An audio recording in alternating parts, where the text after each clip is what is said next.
Hello दोस्तों, welcome to my GKGS channel. तो आधुनिक भारत के सफर में बंगाल विजय हम लोग देख रहे हैं। बंगाल विजय का आज पार्ट 4 है। बंगाल विजय में प्लासी का युद्ध हम लोग देख रहे थे दोस्तों।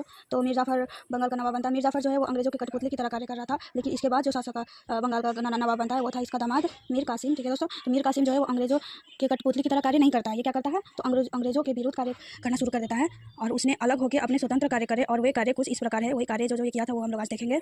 मीर कासिम ने बंगाल की राजधानी मुर्शिदाबाद को मुंगेर स्थानांतरित करके अपना राजधानी जो है वो मुंगेर को बना लिया था। और नेक्स्ट कार्य क्या किया था, तोप खाना एवं बंदूक निर्माण कारखाना स्थापित किया इसने, मीर कासिम ने। और नेक्स्ट क्या था, सब अंग्रेज के विरुद्ध था। ठीक है दोस्तों। फिर टैक्स संबंधी मामलों के काफ़ी सुधार किया। टैक्स संबंधी जो मामला ये सब था उसमें काफ़ी सुधार किया किसने, मीर कासिम ने, जो कि बंगाल का नवाब था। और भारतीय व्यापारियों को टैक्स में छूट दी, जो कि पहले नहीं था। ठीक है, भारतीय व्यापारियों जो था उसकी टैक्स में छूट दी मीर कासिम ने, जो कि बंगाल का नवाब था। मीर कासिम अंग्रेजों के कठपुतली की तरह काम नहीं कर रहा था, बल्कि अपने मन से कर रहा था। इस घटना से अंग्रेज आग बबूला हो गए और अंग्रेजों ने पुनः नवाब मीर का जाफर जो था ना पहले, उसी को फिर अगला नवाब घोषित कर दिया, उसके विरुद्ध छोड़ देता है। ठीक है, तो इसी के दौरान क्या होता है दोस्तों, प्लासी का युद्ध हम लोग का हो चुका है। तो नेक्स्ट बक्सर का युद्ध हो जाता है, बक्सर का युद्ध। ठीक है दोस्तों। तो बंगाल के इसमें किस किस के बीच में बक्सर का युद्ध हुआ, ये आज हम लोग समझेंगे, देखेंगे, जानेंगे। तो बंगाल के नवाब जो कि मीर कासिम था वो, और अवध के नवाब शुजा-उद-दौला और मुगल बादशाह शाह आलम द्वितीय, ये तीनों एक साथ हैं, एक गुट में। ठीक है, टीम में। ये जो मीर कासिम है इन लोग का हेल्प लेता है, शुजा-उद-दौला का और शाह आलम द्वितीय का।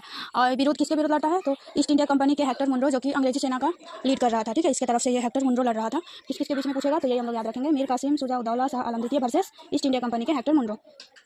तो अंग्रेजों सेना का नेतृत्व हेक्टर मुनरो ने किया। इस युद्ध में संयुक्त मोर्चे की शक्तियां पराजित हुई। ये जो तीनों है ना, संयुक्त मोर्चे को पराजित हुई और मीर कासिम युद्ध भूमि से भाग गया। मीर कासिम जो था ना वो युद्ध से भाग जाता है, जबकि शुजा-उद-दौला और शाह आलम द्वितीय ने आत्मसमर्पण कर दिया। मीर कासिम भाग जाता है दोस्तों और शुजा-उद-दौला और शाह आलम द्वितीय ने आत्मसमर्पण कर देता है। ठीक है, तो सर्वप्रथम क्लाइव ने बंगाल के नवाब नजमुद्दौला से संधि की, और क्लाइव ने बंगाल के नवाब नजमुद्दौला से संधि कर देता है। ठीक है दोस्तों। फिर इलाहाबाद की प्रथम संधि होती है। प्रथम संधि मुगल सम्राट शाह आलम द्वितीय से हुई रॉबर्ट क्लाइव के साथ। इलाहाबाद की प्रथम संधि किसके साथ हुई ये पूछ सकता है दोस्तों। तो उस टाइम मुगल सम्राट शाह आलम द्वितीय था ना, उससे रॉबर्ट क्लाइव से के साथ इलाहाबाद की संधि का प्रथम संधि होता है। ठीक है, इलाहाबाद की द्वितीय संधि देख लेते हैं दोस्तों। प्रथम द्वितीय ऑब्जेक्टिव बहुत पूछा जाता है।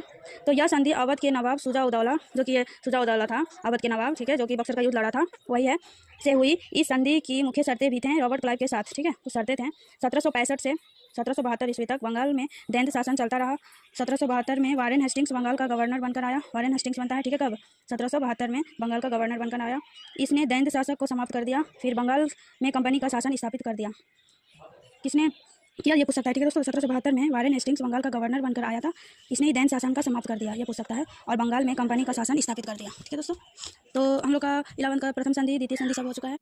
तो बक्सर का युद्ध कब हुआ ये भी पूछ सकता है। तो 22 अक्टूबर 1764 को। और इलाहाबाद की संधि, इलाहाबाद की प्रथम संधि भी 1765